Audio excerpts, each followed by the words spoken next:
King of Saudi Arabia Salman bin Abdulaziz Al Saud accompanies President Trump and First Lady Melania Trump during a welcome ceremony in Riyadh, Saudi Arabia on May 20. EPASaudi Press Agency. The Trump administration has now revealed its Middle East strategy for all to see. The Europeans aren't happy. So far, at least, the United States has decided to focus on fighting extremism and checking Iran. The best way to achieve these aims, the White House has decided, is by deepening its previous reliance on its regional allies, Saudi Arabia and Israel, to the exclusion of just about everything else.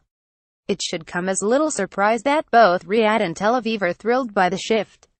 Both countries are busily using their influence with Trump's son-in-law Jared Kushner to push their advantages as far as possible. Consider the ill-advised Saudi intervention in Yemen. It started under the Obama administration, which occasionally tried to warn the Saudis that they were going too far. Under President Trump, however, even these cautious criticisms have ceased entirely. Instead, Washington seems to be stepping up its efforts to support the ill-fated war. The result has been a military quagmire and a humanitarian disaster of extraordinary proportions. Then, there's Qatar. There can be little doubt that Riyadh's campaign to engineer a change of regime in Doha was inspired by the perception of strong support from Trump and his clan. The feud between the ruling families in Saudi and Qatar certainly wasn't news, and neither were the attempts to meddle in each other's internal affairs. This time, however, Trump's demonstrative backing of the Saudis gave them reason to expect a quick victory, wrongly, as it turns out. Instead, Riyadh is facing a diplomatic tug-of-war with no end in sight. Now, on top of all this, the Saudis' de facto ruler, Crown Prince Mohammed bin Salman, is attempting to ignite a new proxy war in Lebanon. Nothing good can come of that, either. Europe's policies toward the Middle East emphasize overcoming its different divisions, and urging the various states to focus on the urgent need for domestic reform. The Trump strategy is based on deepening divisions, and, to a large extent, on ignoring domestic challenges. The starkly different approaches to Iran are a case in point.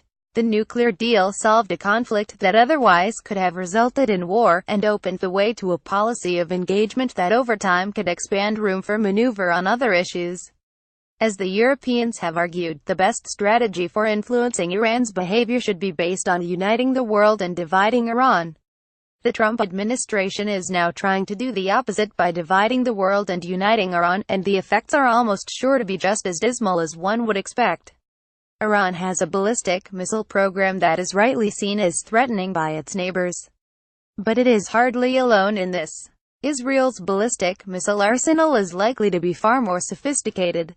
And though this fact is little discussed, Saudi Arabia has acquired Chinese ballistic missiles with regional reach.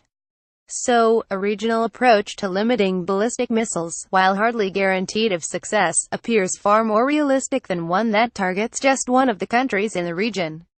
And rather than encouraging an escalation of tensions between Riyadh and Tehran, surely we should be seeking to urge de-escalation, perhaps while ultimately aiming at some sort of agreed regional security framework. Kuwait and Oman are discreetly seeking to bridge divides between Qatar and the Saudis. The future of Iraq, too, name but one country, is dependent on good relations between both nations. The lowering of tensions among the states of the region is a precondition for allowing them to address their domestic reform needs. The trends in Egypt, Saudi Arabia and Iran all point to grave problems in the decades ahead if far-reaching reforms are not implemented. The war on the ground against the Islamic State has now been more or less won, but the ideological fight goes on.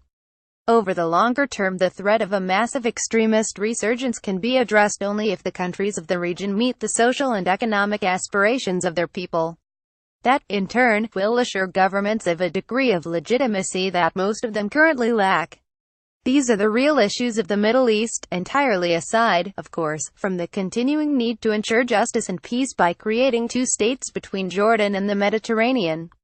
The Trump-Kushner family office in the White House, heavily encouraged by Riyadh and Jerusalem, sees things very differently. We are beginning to hear the drums of war. As far as Europe can tell, Washington's current approach to the Middle East looks like a recipe for making the region's problems even worse.